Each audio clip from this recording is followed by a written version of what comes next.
Why were you never the same after your honeymoon? That question haunts me every time someone asks about our trip to Colombia. What was supposed to be the perfect start to our marriage became the nightmare that changed everything. My name is Rhea, and I was 20 when I married Owen.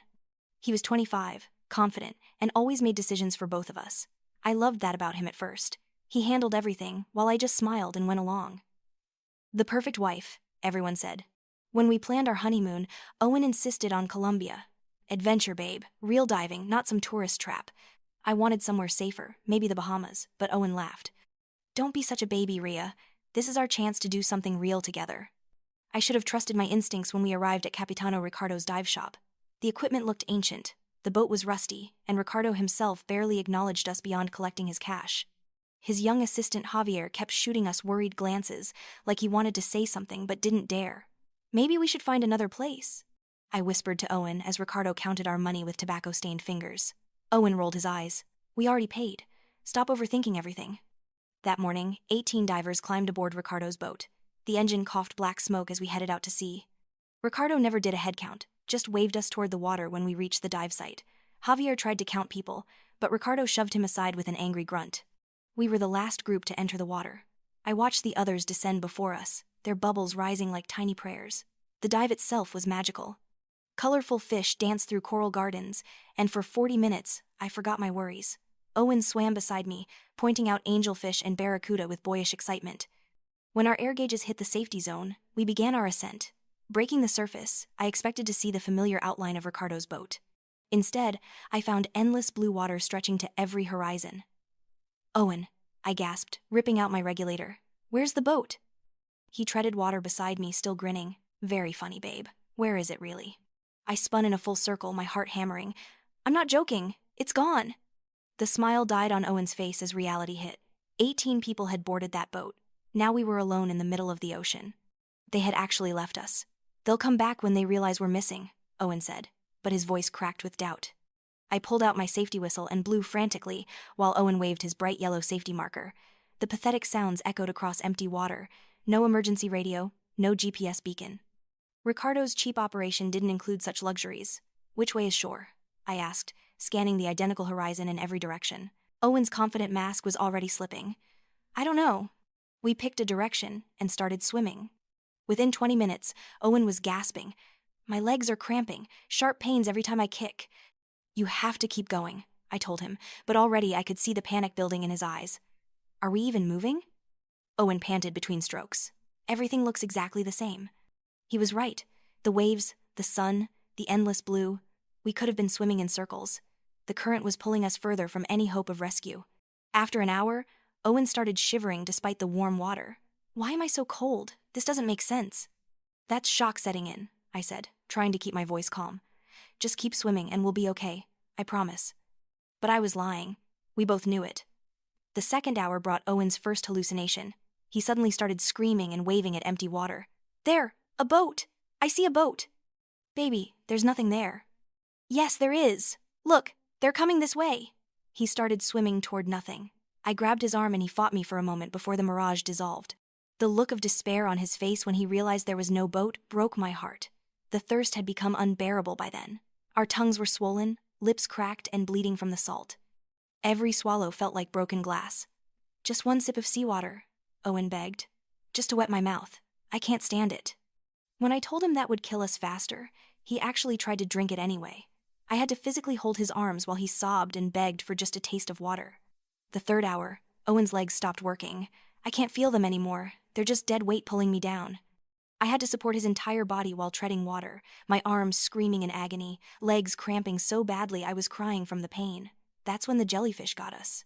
Fire-like pain erupted across my shoulder as tentacles wrapped around my arm. Owen screamed as another jellyfish caught him. We couldn't treat the stings. We couldn't do anything except keep swimming with venom coursing through our bodies. Owen went limp after that. His eyes rolled back and he mumbled something about leaving him behind to save myself. I slapped his face gently at first, then harder when he didn't respond. By the fourth hour, Owen was completely unconscious. I held his head above water, but my strength was failing. The waves had gotten huge, constantly washing over our faces. Each time I lost my grip, watching him slip under before pulling him back up. The sun was setting when something massive brushed against my leg. Through the clear water, I saw it, A tiger shark at least 12 feet long circling directly beneath us. The fin broke the surface 20 feet away, then disappeared, then came up again at 10 feet. It bumped me harder the second time, its sandpaper skin tearing through my wetsuit into my calf. Blood immediately clouded the water around us. I tried to punch it when it came close, but my fist just bounced off, tearing my knuckles open and adding more blood to the water. Then the shark disappeared completely. For 5 seconds, nothing but silence. I looked down and saw it rising fast from below, mouth starting to open, rows of teeth visible. The shark shot up like a rocket, and its teeth clamped down on my ankle with crushing force. Pain exploded through my leg as those razor teeth went straight through my wetsuit into flesh. I twisted hard and kicked its eye with my free foot as hard as I could. The shark's grip loosened, and I yanked my leg free, blood pouring out in a dark cloud. I grabbed the bright yellow safety marker from my vest and wrapped it around Owen's unconscious body as fast as I could. My hands shook so bad I could barely tie the knots, but I got it secured around his chest. The shark seemed confused by the weird yellow thing and backed off a few feet. I fumbled for my dive knife, my fingers numb and clumsy. When the shark came close again, I slashed at the water, making bubbles and noise. The blade cut through nothing but water, but the commotion made the shark retreat temporarily. Then I remembered reading something about sharks being sensitive to electrical fields. I pressed my dive computer right against its snout as it approached. The shark jerked away violently, like it had been shocked, and disappeared into the deeper water. Complete darkness fell within minutes. The shark was still there, because I felt it brush past my legs every few minutes. I started talking to Owen constantly, telling him about our wedding day 6 months ago. How beautiful he looked in his black tuxedo. How we danced until 3 in the morning. My voice was the only thing keeping me awake through the burning pain in my ankle and shoulder. Hours passed in total blackness, with only the sound of waves slapping against us. Owen's body temperature had dropped so much he felt like ice against my chest. At some point, I saw a small light way off in the distance. Maybe a boat or a plane. I tried to blow the whistle attached to my vest, but my lips were so swollen I couldn't make a seal. The pathetic wheeze that came out wouldn't have been heard 10 feet away. Dawn started breaking finally, and I could see Owen's face for the first time in hours. His skin was gray like ash, his breathing so shallow I could barely see his chest move. I pressed my ear to his chest. His heart was still beating, but barely. These tiny flutters that scared me more than the shark. Back on shore in Colombia, Inspector Sofia Vargas was just getting to her office at the Port Authority. She found a delayed report on her desk about 2 missing divers from yesterday afternoon. The dive shop owner had finally called it in after realizing his boat came back with 2 empty spots. Sofia immediately started mapping out current patterns on her computer, calculating where we might have drifted overnight. She divided the search area into zones and started calling every fishing boat captain she knew. Within an hour, she had 8 boats heading out to different sectors. None of us in the water knew any of this was happening. All I knew was Owen needed help soon or he wouldn't make it. 20 minutes later, I heard an engine and turned to see a fishing boat maybe 300 meters away. I grabbed the whistle and blew as hard as I could, but the wind was blowing the wrong way. The boat kept going straight, never changing course. My eyes burned from the salt and disappointment, but Sophia was looking at her computer screen, drawing new lines on the search map based on overnight currents. She called a cargo ship captain on the radio and asked him to change course by just 2 degrees. Something pecked my head hard, and I looked up to see seabirds circling above us. One dove down and pecked my scalp again, drawing blood. I splashed water at them, but my splashes were weak. Another bird got my hand when I tried to cover Owen's face, its beak tearing the skin between my thumb and finger. Miles away on shore, a fisherman squinted at something yellow. He thought he saw it flash between the waves. He grabbed his radio and called it into the Coast Guard station where Sophia was coordinating the search. I didn't know any of this was happening. All I knew was that my vision kept going dark around the edges, and I had to shake my head hard to stay awake. Owen needed me conscious to keep his face out of the water. Back at the police station, investigators were grilling Capitano Ricardo about the missing divers. They asked him why his boat didn't have emergency radios, and he admitted he couldn't afford them, that he was trying to save money by cutting corners on safety equipment. Meanwhile, Javier sat in a small office, his hands shaking as he talked to another investigator. He kept saying he tried to count everyone, but Ricardo wouldn't let him. The investigator wrote down how Ricardo never used a clipboard for head counts, just looked around and guessed. I watched a boat getting bigger, actually getting bigger this time, not disappearing like the others. Hands reached down and pulled me up, but I couldn't speak, could only point at Owen, still in the water. They hauled him aboard, and someone immediately started CPR, while another person wrapped blankets around my shaking body. The boat turned toward shore, racing through the waves while the crew worked on Owen with an oxygen mask. At the hospital, they pushed us into the emergency room, where doctors immediately started pumping us full of fluids through multiple IVs. They discovered Owen had breathed in seawater, so they had to push a tube down his throat to help him breathe. The next morning, Owen was awake and asking for me. I practically ran down the hall in my hospital gown, dragging my IV pole behind me. He looked terrible, his face swollen and blistered from the sun, but his eyes were open, and he recognized me. The news about what happened to us spread through the local diving community fast.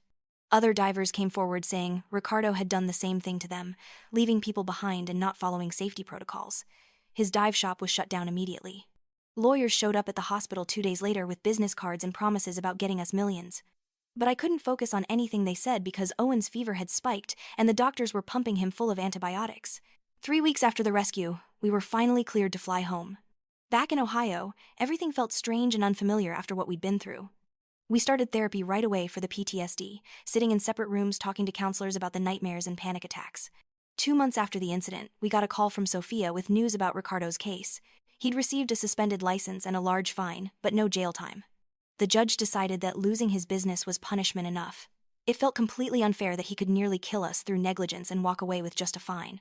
But we were too exhausted to fight for more. The lawyers handling our civil case said we could pursue it further, but it would mean going back to Colombia for depositions. That's when everything changed. Owen looked at me across our kitchen table and said, "Maybe we should just let it go, Rhea. We survived. Isn't that enough?" I stared at him in disbelief. Let it go? He almost killed us. He left us to die in the ocean. But we didn't die, and going back there, reliving it all in court, I just want to move on. What about the next couple? What about the next people he abandons? Owen shrugged. That's not our problem anymore. That's when I saw it clearly for the first time. Throughout our entire ordeal, I had been the one fighting. I had been the one keeping us alive. I had wrapped the safety marker around Owen when he was unconscious. I had fought off the shark. I had stayed awake all night talking to keep myself conscious. And now, when it came time to fight for justice, Owen wanted to quit. 2 weeks later, I walked into our living room where Owen was watching TV and dropped the legal papers on his lap. I'm going back to Colombia, with or without you. He looked up at me surprised. Rhea, we talked about this. No, you talked. I listened, just like I always do. Just like I did when you insisted on that cheap dive shop. Just like I did when you said everything would be fine. That's not fair. Fair? I laughed, but there was no humor in it. You want to talk about fair? I kept you alive out there, Owen. I fought for both of us while you gave up. And now you want to give up again. He stood up, his face flushing. I didn't give up. I was injured. I was unconscious. You gave up before you went unconscious. You wanted me to leave you behind, remember? You said so yourself.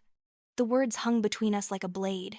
Owen's mouth opened and closed, but no sound came out. I'm going back, I said quietly. I'm going to make sure Ricardo can never do this to anyone else, and I'm going to do it alone, because apparently that's what I do best.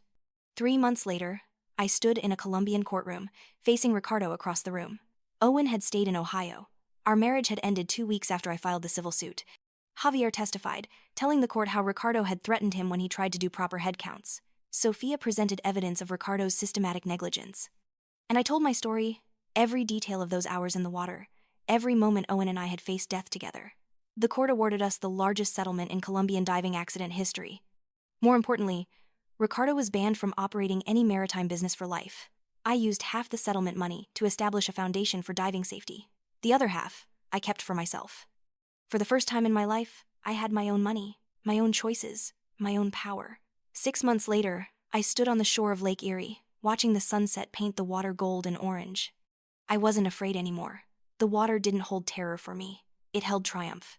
My phone buzzed with a text from Marcus, a marine safety inspector I'd met during the foundation work. Dinner tomorrow? There's a new seafood place I want to try. I smiled and typed back, perfect. I'll pick the restaurant this time. Such a small thing, choosing a restaurant. But for someone who had spent years letting others make every decision, it felt revolutionary. I pulled out my laptop and opened the document I'd been working on. My memoir was almost finished. The title page read, Deep Waters, How I Learned to Save Myself. Because that's what I had learned out there in the ocean. I had always been strong enough to save myself. I just needed to stop waiting for permission to do it. Thanks for staying with me through this journey. Like the video if this story resonated with you. It helps more than you know.